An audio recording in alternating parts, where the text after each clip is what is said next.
had a good time though at that event the other day. Yeah. Me too. What event are you guys at? Flourish Festival? Yeah. Where was that? Capital. It was like the bands at the end were actually really good. The first couple were like hard. Everyone disappeared. Like me and Nicola were there. It was like everyone else had gone. It was like, oh. Yeah, I got We to were the always point the where I first ones to realised I had been disappear. up for 21 hours Oh, straight, yeah. and I was Little like, I have to That's chug right. your drink, we're leaving. Yeah. Okay, we all good? Yep. No. Okay, let's do it. You're great. It's gonna be good. It's gonna be solid. Yeah. So I'll kind of start talking for a little bit until you've done your share, and then you'll take it away. Sounds good. I'll bring the cup. Yeah. Sick.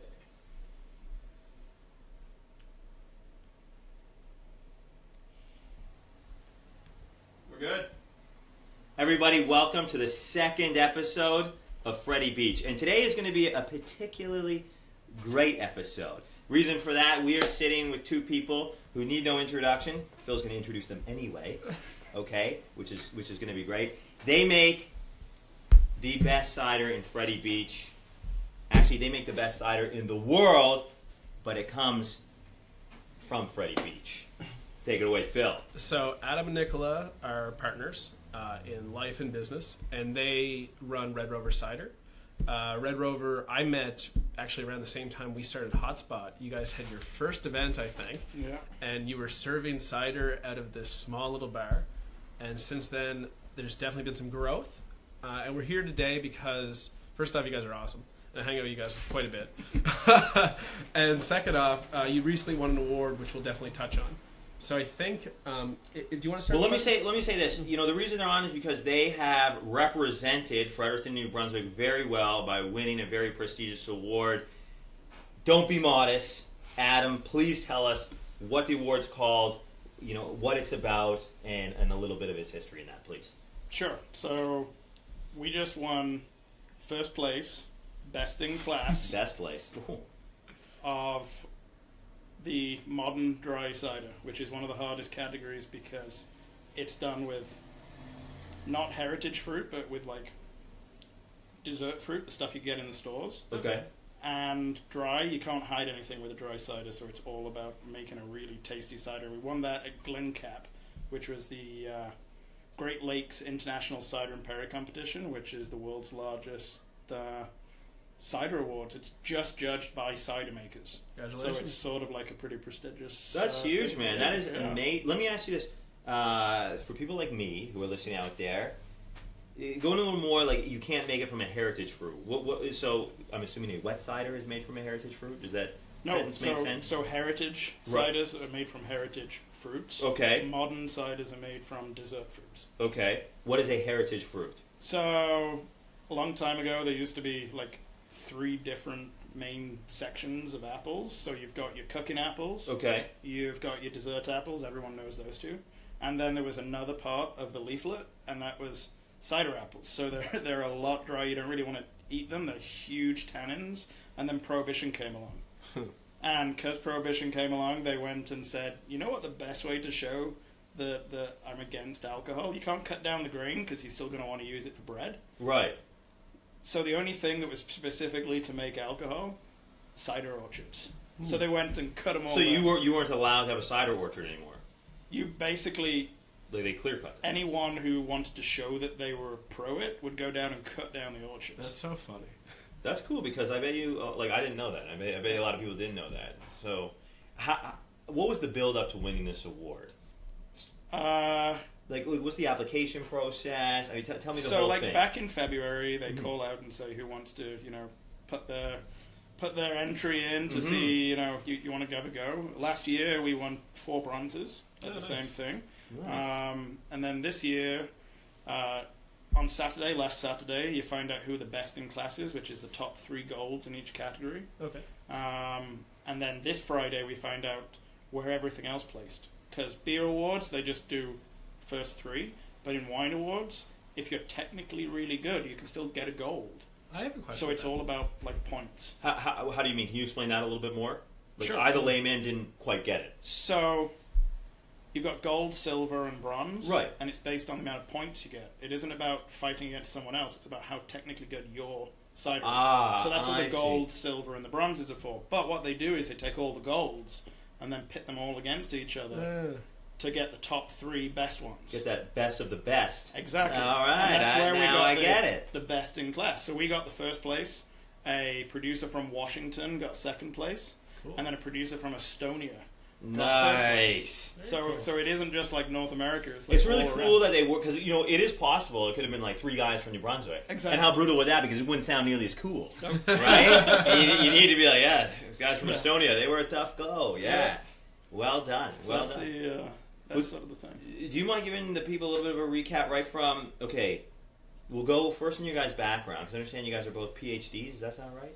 Not quite. Well, learned people. I'm a master, but yeah, we're both from like engineering and science backgrounds. Okay. You gotta ask though. Like, so when I met Adam and Nicola, I knew they were cider people, but the way they got to New Brunswick is pretty interesting. That's what I'm talking. I want to know, like, how do learned people from a land from without find themselves in Fredericton, New Brunswick, brewmaster, business master, winning this award? You tell it as short, as long as you want, but you got to start in the old country. Okay, so back in the old country. That's right. So back in like 2007, we were deciding what to do after like my masters and after Nicola's. Where were you doing your bachelor's. masters? Back in Leeds in the UK. Okay, cool. For anyone who watches Game of Thrones, we're sort of Winterfell. Oh, really? Yeah. Oh, cool. I did not watch that show because it's a terrible show, but I'd imagine that there's some simple folks out there who do watch it. Carry Viewership on. just dropped. So we're from the north of England. That's why we don't sound southern in any way. And we I was thinking that the entire time. Yeah, totally. So was everybody watching? So I haven't met many English people though. Like, honestly. So, sorry. it's all good. So we wanted to do something next, and I wanted to carry on in my profession, which was professional handyman, and Nicola wanted to come to Canada, so the only place that I could do what I wanted to do, which was design prosthetic hands, was come to New Brunswick. So we came to Fredericton. Why is New Brunswick the only place in Canada you can design prosthetic hands? Because there's only really 2 major places that can do prosthetics. One, the upper limb-wise, is Fredericton, and lower limb is sort of Ottawa. They're the 2 big places. Really? Yeah. Yeah, No one ever that's- realizes that. Well, Yeah. guilty. There you go. I did not know that we were dominating the prosthetic limb category. So I feel like what you're roundabout trying to say is that University of New Brunswick has like a world centre for upper limb prosthetic research, which is where you wanted to Cool. pursue Totally. Good a for you. further course of study. And I just wanted to come to Canada, and I was not too picky Why about Canada? where we ended up. Why not? Good call. Good call. Okay. Good call. I said Rome, but I'm happy I didn't. yeah. Okay. Fair questions for I your vetoed answers. that because I don't speak Italian, and neither do you. No. Okay. Fair enough. So you hear building prosthetic hands. More hands to drink with, I guess. Sure, I don't know. totally. And then how do you go from that cause to this cause? Tell me. So I always wanted to design prosthetic hands, and I got the chance here to do the mechanical side of the UNB hand. And at that point, the project was coming to an end, and we could have moved to other places around the world, and we wanted to stay here. And we knew like a year out that the project was ending. Right. And we had just kept noticing that no one was making cider, and it was growing in Europe even more than it always had. Yeah. So we decided to turn to drink in a big way. Like when a contract ends, you turn to drink. Classic Northern Londoners. I love it. I guess Englanders. I apologize. It's all good. Nicholas, you mind helping us wet our Well, whistles I'm gonna here? have some- While Adam continues to tell the tale. Sure. So we had to fight a few different things and work with the province and create some new policies. And How does one work with the province and create some new policies? Because I imagine, where does one even start with that? I spent a lot of time on the phone. yeah, Easier said than done, right? That's how? where you would start. If I was like, I want to create new policies so I can make a new cider, where do you start? Who's the first guy you call? public safety. Okay. And then when I'm sure you get some very low-level guy on the phone who's like, "Oh God, why this fall in my lap? like, if I can only ride this call out till 3:30, I'll be off." Like, how do you get? How'd you get there? Come on. You do a hell of a lot of research, and you read the Public Liquor Control Act front to back, and you figure out that it's possible. But we ended up figuring out that the markup structure was the really big thing. Okay. That's AMBL's thing. And Can you talk? What is that? Yeah. What's it? Don't use acronyms here. Because we are very slow. Oh, sorry. Thank you. We're not PhD masters. AMBL is like the liquor corporation. Okay. And they make a certain amount of money from all alcohol that's sold in this industry, from anything in New Brunswick. And we realized that we really could make myself useful. Here, you want to? Yeah, I'll do my best. Oh yeah, do that. That's right. Great. There we go. The most interesting man in New Brunswick. I love it. Cool. We figured out we could only do it in kegs. Mm-hmm. So we opened up the cider company, and we were going to be the first people to do cider in a keg, actually in the Maritimes at that point. That's amazing. And then 3 days in, we found out that they said, well, you can't actually have wine in a keg. Why There's not? no law for that. But So there's no law. Doesn't that mean that you can do it? In Nova Scotia, they tend to say yes, but in New Brunswick, they said no. So we had to work on that for like... I think it canceled out there for a second. Oh no. No, it was going good. Like we were getting more comfortable. There you go. Yeah.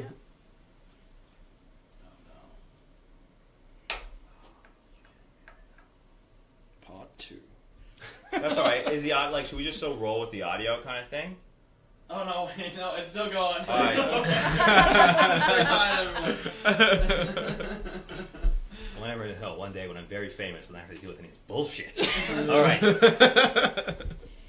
So we ended up having to work with like Cheers. government at the time. Cheers.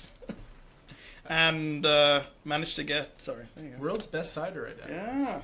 We I think I better drink it got slowly. into all of that, and then we managed to find a solution to get into the farmers market, so we could do the first refillable bottles in the farmers market. Can you explain, like, because my understanding is that cider wasn't, just put it lightly, standard here.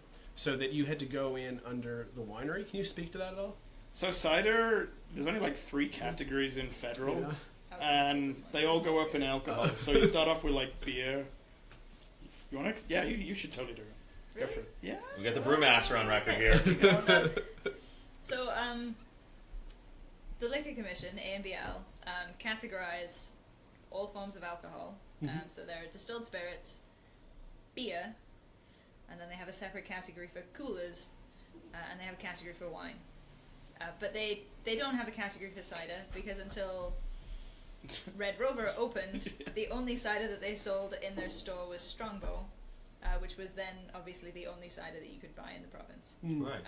I started out drinking Strongbow, and I don't drink beer, which is probably one of the main reasons that we started making cider and not something else. Right. So when we approached NB Liquor, we're like, you don't have any cider, we'd like to make cider, we want to list it because that's the law. And so they're like, okay, we're not sure what to do about this, we'll get back to you. And eventually they decided that we were going to be wine. And so we're categorized as a wine. And so as Adam was alluded to earlier, we put all our plans in place and we had everything ready and we had kegs full of cider and we were very excited. And then the lady from NB Liquor called and we're like, I'm sorry, we have nothing which will permit you to sell your wine in kegs. Because wine is sold by the bottle. So at that point, you just help change the law. Like, what do you care what's written down? We were kind of stuck, and so Adam stepped in and approached a number of people who eventually helped us, figure out with NB like a workaround. So did you make a new for category? this situation? Yeah. What's the category called? If it's called cider. Yeah. So there's now a cider Trendsetters. policy. Yeah. That's trend setting right there, and I massively respect that. So, like, okay, you have an innovative product for New Brunswick, cider, which, definitely a little bit better to know. First off, so I guess just to put this in perspective, 3 years ago, New Brunswick didn't have cider in liquor stores. It Now- had Strongbow. Yeah. Now we have the world's best cider. So that's pretty impressive. Yeah, well done. Hats off. The question I have is, And if you can tell me, because obviously, you know, some people don't like to be associated with this, but who is the type of person that if you wanted to make a change like that at a provincial level, because that's where it would be, Sure. who would you speak with?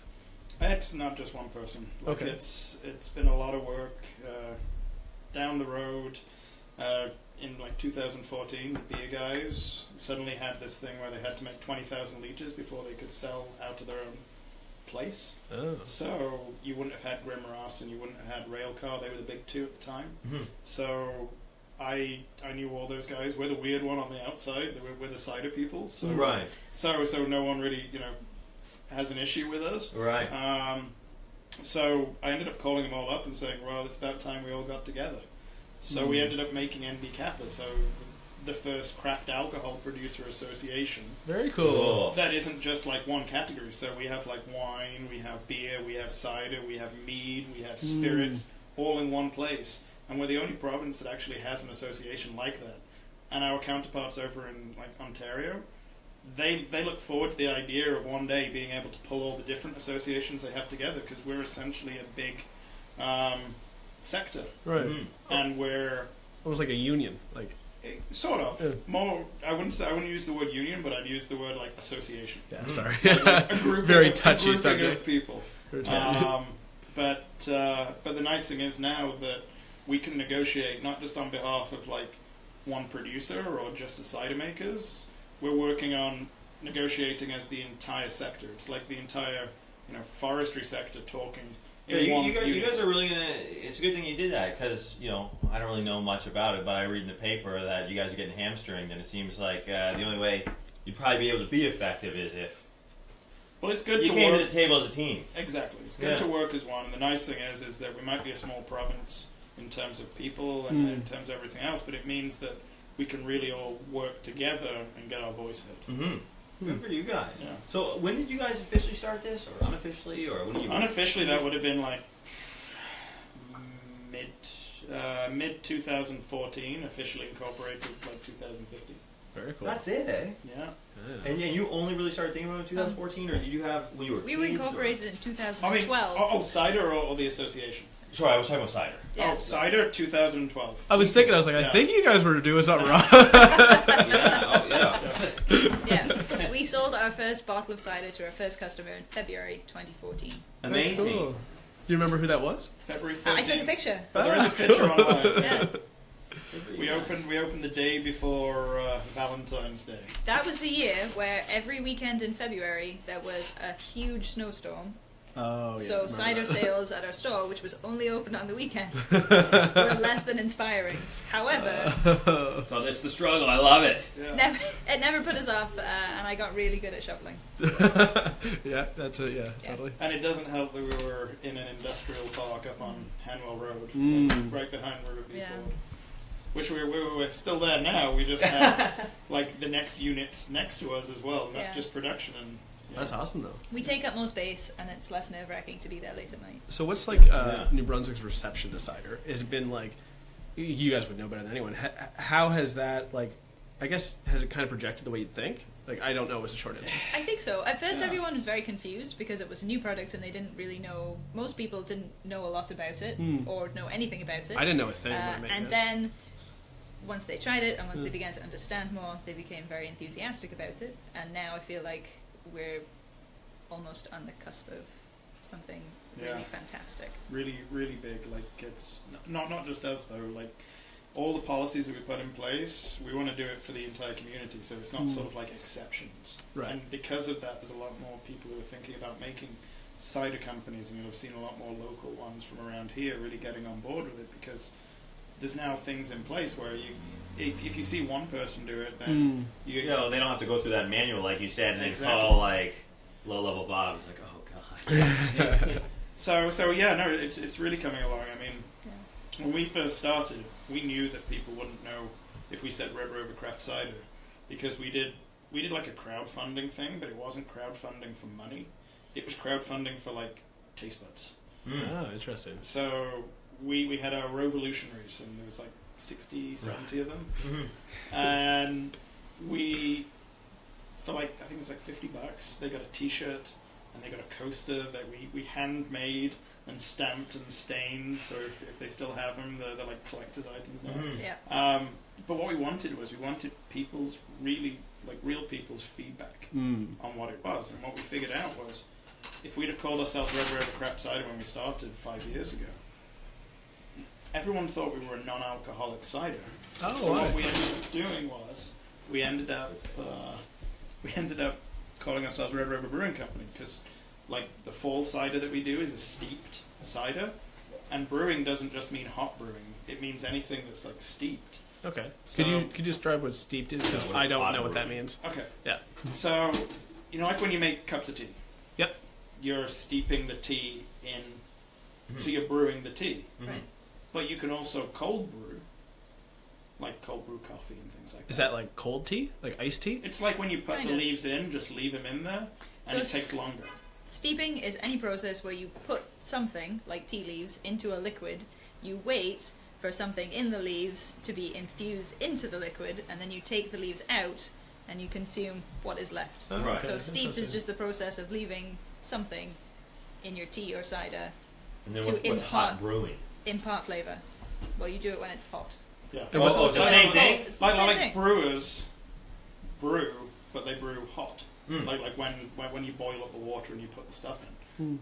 With our fall cider, it was cold. So we sort of took that, instead of just calling ourselves Red Rover Craft Cider or a cider, which people wouldn't understand, at least if they had the word brewing company in it, people would understand that it wasn't non-alcoholic.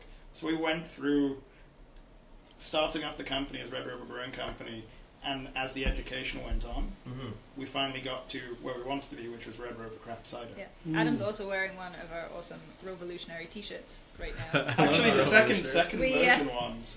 The first versions we only ever did for the supporters. And We figured we would play on Fredericton's north side, south side.